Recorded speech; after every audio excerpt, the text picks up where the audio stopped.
Բարև ձեզ, ձեզ հետ Կարենն է, ինչպես խոստացել էի, ես անդրադառնում եմ CMI 8738 ձայնային քարտին, քանի որ իմ նախորդ տեսանյութը չնայած այն ես կրկին էի ներբեռնել, այնուամենայնիվ ըստ հին իմ կոչերի հավաքեց համեմատաբար շատ լայքեր եւ ես հիմա կատարում եմ իմ խոստումը եւ նկարում եմ հավելյալ տեսանյութ այս ձայնային քարտի վերաբերյալ։ Նախ սկսեմ նրանից, որ այս ձայնային քարտը Sound Card CMI 8738-ը պատկանում է ռետրո դասին ձայնային քարտերի, այն ակտուալ է եղել դեռևս 2000 թվականների սկզբերին, սա հիմա ավելի շատ կարելի է համարել ռեզերվային sound card, թերևս ունի PCI Express 1 ապահովում, որի առավելություններից որպես կարելի է նշել ժամանակակից համակարգիչների սլոտների հետ, եւ նաեւ առավելություններից նշեմ Windows 10 եւ նաեւ Windows 11 օպերացիոն համակարգերի հետ աշխատանքի հնարավորություն։ Քիչ անց ես ինտերֆեյսով, ինչպես խոստացել էի, կրկին կրկնվեմ, ինտերֆեյսի վրա անմիջապես ցույց կտամ այս ձայնային քարտի աշխատանքը տեղադրելուց հետո։ Տեղադրման ընթացքից մի փոքր հատված եւս ցույց կտամ համակարգչի մեջ ինչպես է տեղադրում, բայց նախապես նշեմ, որ այս ձայնային քարտը միաժամանակյա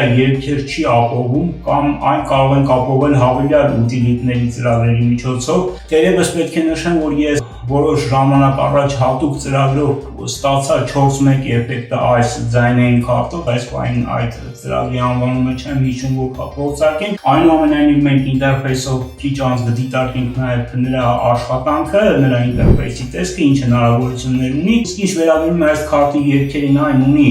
front մասը, որը ստերեո ապահովումն է, rear մասը, որը սովորաբար լինում է այս save jack-ը, սովորաբար save-ն ու orange-ը տեղերով երբեմն տարբերվում են, բայց սովորաբար save-ը rear մասն է լինում եւ orange-ը subwoofer-ը կամ ինչպես ասում են կենտրոնական մասը եւ կապույտ ելքը արտաքին հեռախոսների օրինակ կցման հետ կապված վարդագույնը այս միկրոֆոնի, որը ես միացել եմ եւ միգուցե տեսանյութի ընթացքում փորձարկենք միկրոֆոնի միացման համար։ Այս քարտի առավելություններից է հեշտ տեղադրումը, ոչ հավելյալ սնուցման պահանջ, այսինքն չի պահանջում հավելյալ սնուցում, բայց մինուսներից այն է, որ ունի ավելի քիչ ձայնի որակ, չի համապատասխանում ստուդիային ձայնի որակին։ Այս ձայնային քարտը մոտավորապես բյուջետային սեգմենտում է գտնվում եւ ինչ վերաբերում է առավելություններին, նաեւ նշենք կարող է օգտագործվել նաեւ ռետրո խաղերում, որպես օգտագործվել ուսուցողական ստենդերում եւ միայն ժամանակակից համակարգիչների դեպքում, երբ որ ձեր ձայնային քարտը մայրական սարքի վնասված է, կարող է ծառայել որպես ռեզերվ։ Այսքանը որպես նախաբան, հիմա արդեն ամբողջապես անցնենք էկրանից, դիտենք նրա աշխատանքի ինտերֆեյսով եւ եզրափակեմ այսօրվա իմ խոստացած վիդեոն։ Գնացինք։ Ահա այն ունի այս տեսքը,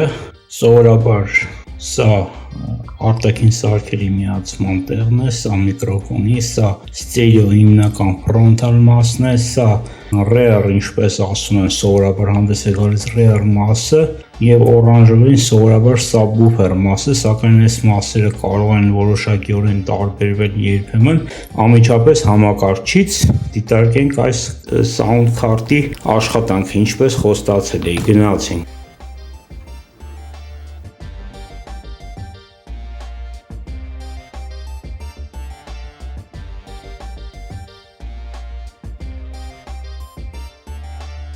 Դիտարկենք այս CMI Media Sound Card-ի ձայնային քարտի ձայնի էֆեկտների հնարավորությունները արդեն երաժշտության հետ համահունչ եւ այսքանով սահմանափակեմ այսօրվա իմ տեսանյութը։ Կարծում եմ կլինի այ հետաքրքիր ավարտ։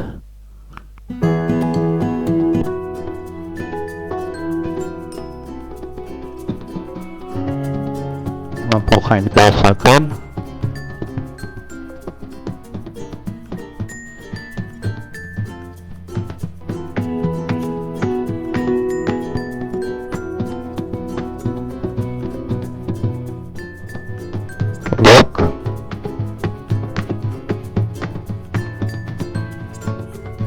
եւ բաս։